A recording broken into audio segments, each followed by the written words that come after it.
안녕하세요. 백인의 배우 세계의 문학을 읽다 낭독을 맡은 배우 김학철입니다.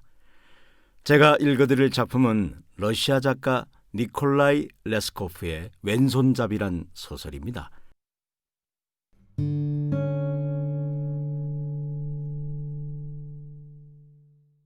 제1장. 러시아의 알렉산드르 파블로비치 황제는 빈 회의를 마치고 나자 유럽 전역을 돌아다니면서 여러 나라의 신기한 것들을 구경하고 싶어졌다.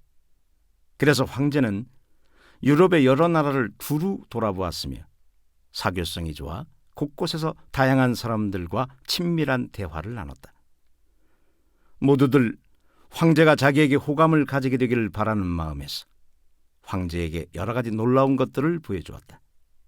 그런데 황제를 수행한 논강의 코사크 장군 플라토프는 사람들의 그런 수작이 마음에 들지 않았고 고향이 그리워져 계속해서 황제에게 귀국하자고 졸라댔다. 그리고 황제가 그 어떤 외국 물건에 커다란 관심이라도 보이면 다른 수행원들은 잠자코 있었지만 플라토프는 즉시 이런저런 흠을 잡았고 러시아에도 그에 못지않은 것이 있다고 말하는 등 어떤 식으로든 황제의 눈길을 돌리게 만들었다. 영국인들은 그런 사실을 미리 알고 이국적인 것들로 황제의 마음을 사로잡아 러시아인들로부터 떼어놓을 준비를 했으며 여러 면에서 목적을 달성했다. 특히 프랑스어로 진행된 대규모 회의에서 그렇게 할 수 있었다. 플라토프가 프랑스어를 전혀 몰랐기 때문이다. 그러나 사실 플라토프는 회의에 전혀 관심이 없었다. 그는 결혼을 해 부인이 있었고 프랑스어로 이루어지는 모든 대화를 생각해 볼 가치도 없는 쓸데없는 것으로 여겼기 때문이었다. 그리고 영국인들이 황제를 조병창, 무기공장, 비누공장 등 다양한 물건을 만드는 공장들에 초대해 영국의 모든 물건이 러시아의 물건보다 우월하다는 것을 과시하고 자랑하자 플라토프는 이렇게 중얼거렸다. 이젠 정말 충분해. 내가 지금까지는 참아줬지만 더는 못 참겠어. 내가 말을 잘할 수 있을지 없을지 모르겠지만 러시아인들을 모욕하는 걸 가만두지는 않을 거야. 그가 막 혼자 그런 말을 했을 때 황제가 그에게 말한다. 그래. 너는 내일 나와 함께 저들의 무기박물관에 가보도록 하자. 거기에 뛰어난 물건들이 있다고 하니 자네도 가서 보면 우리 러시아인들이 쓸모없는 사람이라는데 더 이상 토를 달지 못할 것이야. 플라토프는 황제에게 아무런 대답을 하지 못했고 그저 자신의 매부리 코를 구겨진 펠트망토에 처박기만 했다. 그리고 자기 방으로 들어가 당번병에게 여행 가방에서 카프카스의 키즐야르산 보드카 한 병을 가져오라고 해 큰 컵에 따라 마시고 여행용 접이식 성상화 앞에서 기도를 한 다음 펠트망토를 덮고 잠을 잤다. 그런데 코를 하도 심하게 골아서 그 건물 전체의 모든 영국인이 잠을 자지 못했다. 그는 자고 나면 아침에는 좋은 생각이 떠오를 것이라고 생각했다. 제2장. 다음 날 황제는 플라토프와 함께 여러 희귀품 박물관을 둘러보았다. 영국인들이 2인용 사두마차를 제공했으므로 황제는 다른 러시아인들은 데려가지 않았다. 대단히 큰 건물에 도착했다. 현관부터 말로 표현할 수 없을 정도로 웅장했고 복도들이 끝없이 이어져 있었다. 비슷비슷한 전시실들을 지나서 마침내 가장 큰 홀로 들어갔다.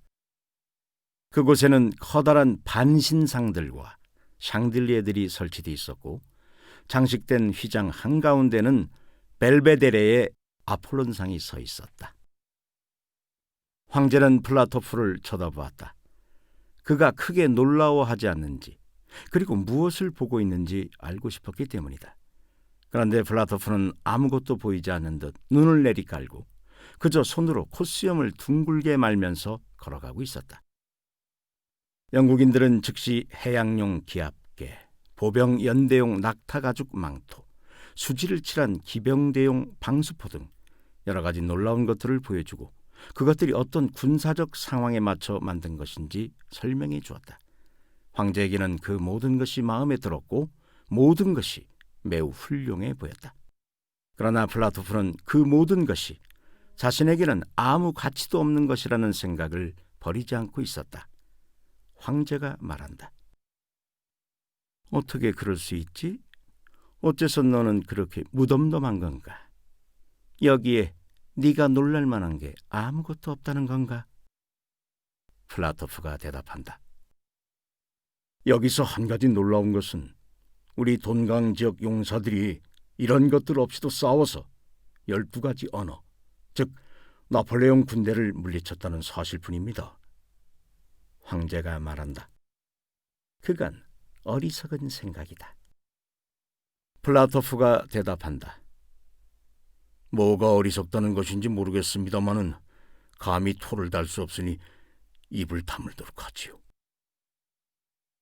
영국인들은 손님들이 그런 대화를 나누는 것을 보고 즉시 그들을 벨데베레의 아폴론상으로 데리고 가서 동상의 한 손에서는 모티모 소총을, 다른 한 손에서는 권총을 집어들었다.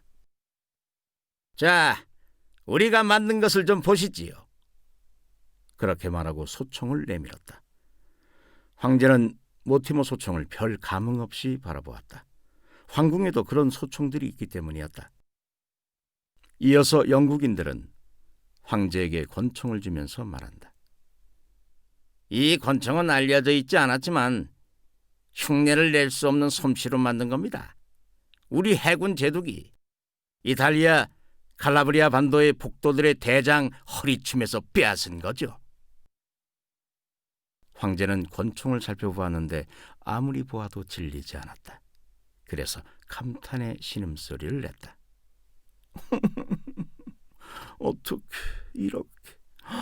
어떻게 이렇게나 정교하게 만들었을까?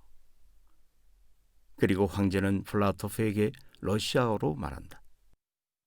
우리 러시아에 이런 솜씨를 가진 장인이 한 명이라도 있다면 난 정말 행복하고 자랑스러울 거야. 그런 장인에게는 곧바로 귀족 자기를 내려줄 것이고. 그 말을 들은 플라토프는 즉시 오른손을 자신의 통넓은 바지 주머니에 집어넣더니 총을 정비하는 데 사용하는 드라이버를 꺼내들었다. 영국인들이 이건 분해가 되지 않습니다 라고 말했지만 그는 그 말을 듣지 않고 드라이버로 격발장치를 풀었다. 한 번 돌리고 두 번 돌리니 격발장치가 풀려나왔다.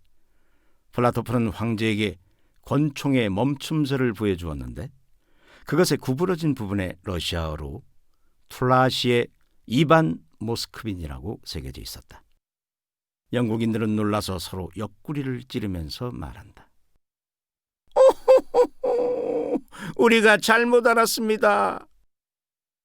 그러나 황제는 플라토프에게 슬픈 목소리로 말한다. 자네는 쓸데없이 저들을 저렇게 당황하게 만들었어. 난 오히려 저들이 매우 안타깝네. 이제 그만 가지. 그들은 다시 두 자리밖에 없는 마차를 타고 출발했다. 그리고 그날 황제는 무도회에 참석했지만 플라토프는 어제보다 더 큰 컵에 키즐라르산 보드카를 따라 들이키고 코사키인의 습관대로 깊은 잠을 자려고 했다. 그는 툴라의 장인을 눈앞에서 드러내 영국인들을 당황하게 만들었던 일로 기뻤다. 그러나 그때 황제가 영국인들을 안타깝게 여겼던 것은 매우 유감스러웠다.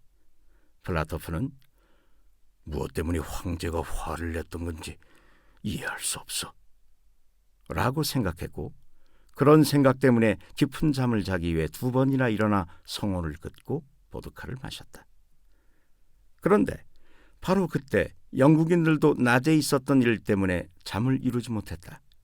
황제가 무도회에서 즐기고 있는 동안 영국인들은 플라토프가 생각지도 못할 황제를 놀라게 할 만한 새로운 일을 준비했다.